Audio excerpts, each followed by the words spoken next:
Alright, देखिए बच्चों, अब हम तब बात करेंगे। हमारा टॉपिक है आज का ओरल कॉन्ट्रासेप्टिव्स। तो टॉपिक आज का है हमारा oral contraceptives, right. Oral contraceptives में बेसिकली आपका जो ये तो एग्जामिनेशन पॉइंट ऑफ व्यू से बहुत इंपॉर्टेंट टॉपिक है, क्योंकि इसमें एग्जामिनेशन से आपका लेंदी क्वेश्चन बनता है, ज्यादा मार्क्स का क्वेश्चन आता है, राइट।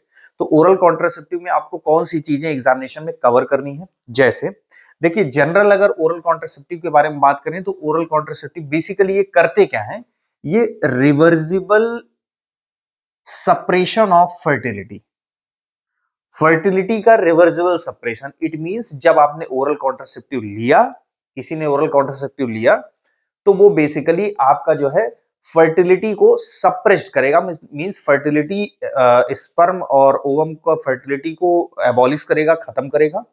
लेकिन ये कंडीशन क्या होगी, रिवर्सिबल होगी। इट मींस कि जब आप ओरल कॉन्ट्रासेप्टिव नहीं लेंगे, एक बार आपने लिया, जब आप नहीं लेंगे किसी कंडीशन में, तो आपकी फर्टिलिटी क्या होगी, प्रोसीड होगी, राइट। तो ये रिवर्सिबल सप्रेशन इसीलिए बोला जा रहा है, राइट। अब ओरल कॉन्ट्रासेप्टिव के बारे में यह है कि मान लीजिए कोई एग्जिस्टिंग प्रेगनेंसी है, किसी वुमेन को एग्जिस्टिंग प्रेगनेंसी है, राइट। तो आपका एग्जिस्टिंग प्रेगनेंसी का ओरल कॉन्ट्रासेप्टिव पे कोई इफेक्ट नहीं होता। मींस एग्जिस्टिंग प्रेगनेंसी के वक्त आप ओरल कॉन्ट्रासेप्टिव ले सकते हैं, उसका आपके फीटस पे कोई इफेक्ट नहीं पड़ेगा। सेक्सुअल इंटरकोर्स के समय आप ओरल कॉन्ट्रासेप्टिव जब आपने लिया है, तब आप सेक्सुअल इंटरकोर्स कर सकते हैं। मींस ऐसा नहीं है कि आपने जब ओरल कॉन्ट्रासेप्टिव लिया और अगर सेक्सुअल इंटरकोर्स आपने किया तो ओरल कॉन्ट्रासेप्टिव आपके इनएक्टिव हो गए, ऐसा नहीं है। वो ओरल कॉन्ट्रासेप्टिव एक्टिव होंगे। मींस आप ओरल कॉन्ट्रासेप्टिव सेक्सुअल इंटरकोर्स मतलब आप कर सकते हैं। एचआईवी या एसटीडी, ओरल कॉन्ट्रासेप्टिव आप अगर लिया तो ये नहीं है कि आप एचआईवी से प्रोटेक्ट हो जाएंगे या सेक्सुअली ट्रांसमिटेड डिजीज से प्रोटेक्ट हो जाएंगे। उसके लिए आपको अदर प्रिकॉशंस लेने होंगे, लेकिन ओरल कॉन्ट्रासेप्टिव इस बात की गारंटी नहीं देता कि आप एचआईवी या एसटीडी से ओरल कॉन्ट्रासेप्टिव लेके बच सकते हैं। सेकंड, अगर देखिए ओरल कॉन्ट्रासेप्टिव के बच्चों टाइप्स आपको एग्जामिनेशन में लिखने होंगे। देखिए दो टाइप्स होते हैं, एक होता है हार्मोनल, एक होता है नॉन हार्मोनल। हार्मोनल में बच्चों दो तरीके की पिल्स आती हैं। एक आती है कंबाइंड पिल्स।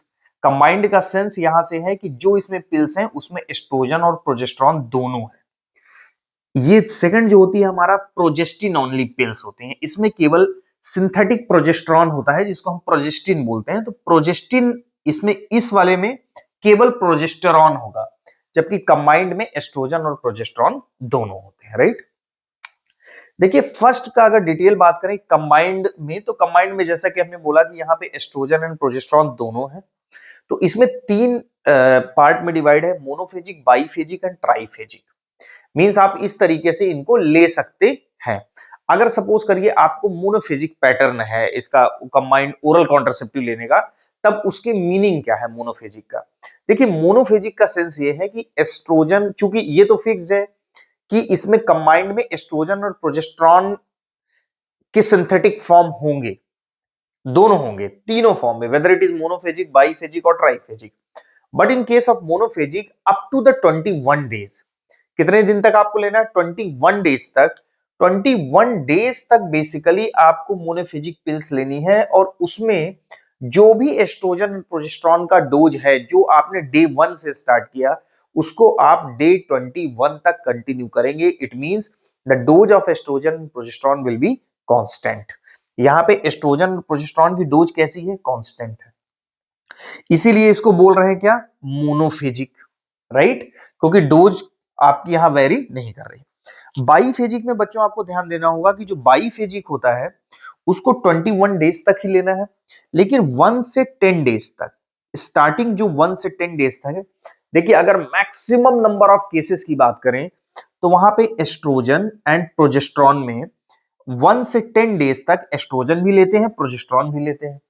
एस्ट्रोजन की आपकी जो भी डोज ली XYZ, प्रोजेस्टेरॉन की आपकी कोई भी डोज ली। तो अब सेकंड जो 11 टू 21 डेज है, इसमें आप एस्ट्रोजन को सेम वही डोज कंटिन्यू करेंगे जो आपने 1 से 10 दिन तक ली थी, लेकिन प्रोजेस्टेरॉन के केस में आप उसकी डोज, जो डोज आपने पहले प्रोजेस्टेरॉन की ली थी, उससे आप क्या कर देंगे, H मींस हाई, मींस पहले आपकी 1 से 10 डेज तक प्रोजेस्टेरॉन की लो डोज थी और यहां पर प्रोजेस्टेरॉन की डोज को आप थोड़ा इंक्रीज कर देते हैं। तो इसमें प्रोजेस्टेरॉन को आपने कितने बार चेंज किया, 2 बार, इसीलिए इसको बोलते हैं biphasic. Maximum number of cases में एस्ट्रोजन यहां पे क्या होता है, कांस्टेंट, लेकिन नॉट ऑफन, कभी कभी एस्ट्रोजन की डोज को भी थोड़ा सा अकॉर्डिंगली वेरी किया जाता है।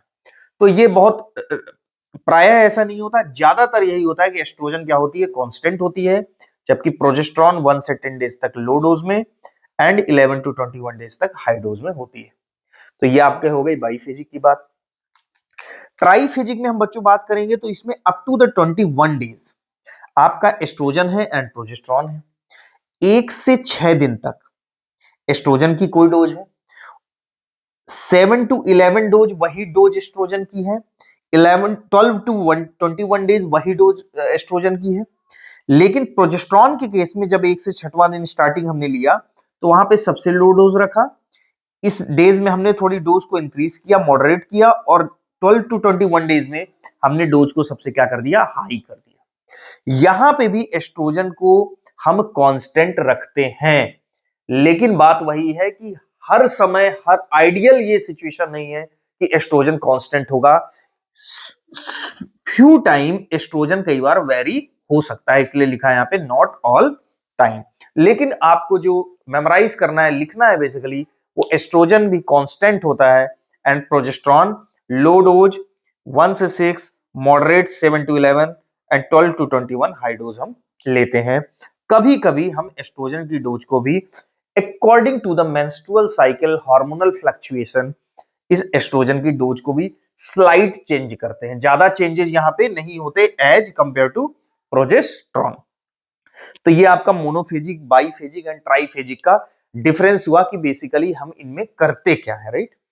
अब देखिए हम मैकेनिज्म ऑफ एक्शन की अगर बात करें बच्चों, मैकेनिज्म ऑफ एक्शन आपका इसका बहुत इंपॉर्टेंट है, और ये अगर आपका इस पार्ट से क्वेश्चन आता है तो एक तो आपको mechanism of action sure and short पूछेगा।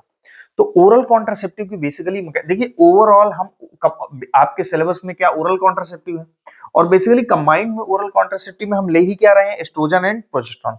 तो देखिए बात ये होती है कि जैसे अगर इसको बेसिक इस तरीके से समझे कि हाइपोथैलेमस से क्या रिलीज होता है, जीएनआरएच, और ये जाता है पिट्यूटरी पे, और यहां से रिलीज क्या होता है, एलएच एंड एफएसएच, और ये जाते हैं कहां पे, बेसिकली आपके गोनाड्स में, ओवरी में, और ये यहां से आपकी क्या रिलीज करवा रहे हैं, एस्ट्रोजन एंड प्रोजेस्टेरॉन।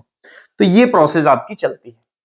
लेकिन अब होता क्या है कि जब आप ओरल कॉन्ट्रासेप्टिव का जो मैकेनिज्म वो इस बेस पे है कि वो ओरल कॉन्ट्रासेप्टिव ओवुलेशन की प्रोसेस को इनहिबिट करते हैं। ओवुलेशन की प्रोसेस डिपेंडेंट होती है किससे, 14th डे एलएच सर्ज से। LH surge means luteinising hormone जब ज्यादा रिलीज होता है, राइट, जब ज्यादा रिलीज होता है तो वो करवाता है आपका ओवुलेशन। तो चूंकि अब आप सपोज करिए आपने लिया क्या, ओरल कॉन्ट्रासेप्टिव, मींस आपने क्या लिया, एस्ट्रोजन प्लस प्रोजेस्टेरॉन। तो चूंकि जब एस्ट्रोजन और प्रोजेस्टेरॉन ब्लड में सफिशिएंट लेवल पे आ जाते हैं तो इसको क्या देते हैं, नेगेटिव फीडबैक मैकेनिज्म, हाइपोथैलेमस को एंड इंटीरियर पिट्यूटरी को, ये क्या देते हैं, नेगेटिव फीडबैक मैकेनिज्म, राइट। तो अब जबकि आपने बाहर से एस्ट्रोजन प्रोजेस्टेरॉन ले लिया, आपने ब्लड में इनका लेवल एकदम से अप कर दिया, जब अप कर दिया तो ऑलरेडी क्या जाने लगेगी, नेगेटिव फीडबैक मैकेनिज्म।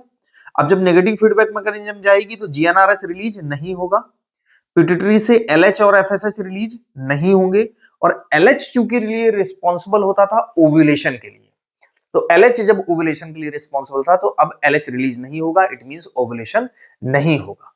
जब ओवुलेशन नहीं होगा तो फर्टिलिटी प्रोसीड नहीं होगी। तो ओवरऑल इसका मैकेनिज्म ऑफ एक्शन जो है ओरल कॉन्ट्रासेप्टिव का, वो आपका किस पे है, feedback inhibition of pituitary and hypothalamus. तो फीडबैक इनहिबिशन ऑफ पिट्यूटरी, तो ये किस तरीके से आपने इस चार्ट में देख लिया, तो ये बेसिकली आपको ये लाइन जरूर लिखनी है एग्जामिनेशन में कि फीडबैक इनहिबिशन ऑफ पिट्यूटरी।